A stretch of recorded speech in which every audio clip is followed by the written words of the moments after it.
If you ask a religious person what the foundation of their religion is, they'll most likely say it's their God.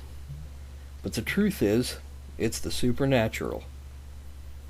Merriam-Webster defines the supernatural as of or relating to phenomenon beyond or outside nature, relating to or attributed to divinity, ghosts, or the devil. And in the history of humanity, not one shred of evidence has ever proven the existence of anything supernatural. Theists know this and try desperately to distance themselves from this definition by attempting to apply science to religion. They think if they can convince you that their religion has scientifically provable basis, you'll have no choice but to believe it. But no matter how hard they try, religion will always be in the same category as witches, fairies, ghosts, and Santa Claus. Have you ever watched one of those ghost hunting shows where they wander around old buildings, bug-eyed, challenging the dead to speak into their recording devices? They use the same sleight-of-hand parlor tricks to keep their audiences convinced as douchebags like Peter Popoff. The more sincere ones delude themselves by labeling pictures of dust motes and moisture droplets as orbs. They use Gauss meters and act amazed when they go off, even though they're standing on top of a mountain of ferromagnetic rock. They call nondescript artifact on audio recordings EVPs and convince themselves that they hear voices in them.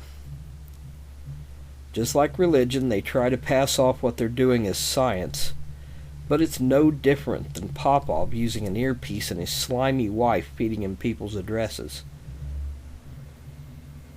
No matter what tricks they use, theists, and especially creationists, can never distance their beliefs from the category of the supernatural.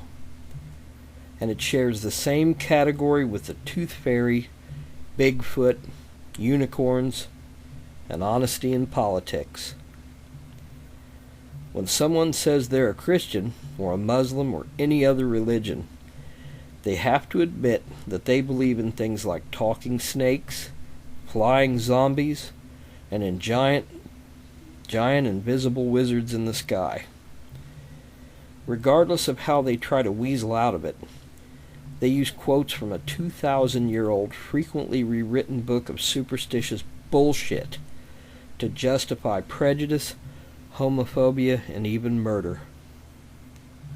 Modern theists will try to use cognitive restructuring to change the way you look at it. They've begun to abandon biblical literalism in favor of passing these ridiculous stories off as allegory. But don't let them get away with it. It's still the supernatural. It's still bullshit. Theists know this. They show it by making up outlandish lies about atheists and twisting their words. You can see their panic in the maunderings of criminals like the Pope, who try to blame modern evil on atheism. You can hear it in the hate-filled rant of a homophobic school official who sadistically encouraged homosexual students to kill themselves. The tighter reality grips them, the more frantic theists become. They're desperate to cling to these religious beliefs, and like rats on a sinking ship, they become vicious when confronted with the reality that their beliefs are nothing more than superstitious bullshit. As rational human beings, we can easily dismiss religion as the supernatural crap it is.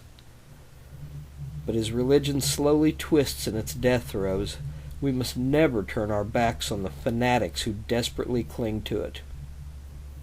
A person whose judgment is poor enough to predicate his one and only life on the supernatural ramblings of the psychotic gods they worship should not be trusted to think rationally on any front. So the next time you're preached to by one of these religious types, just tell them the one thing guaranteed to send them packing. I don't believe in the supernatural.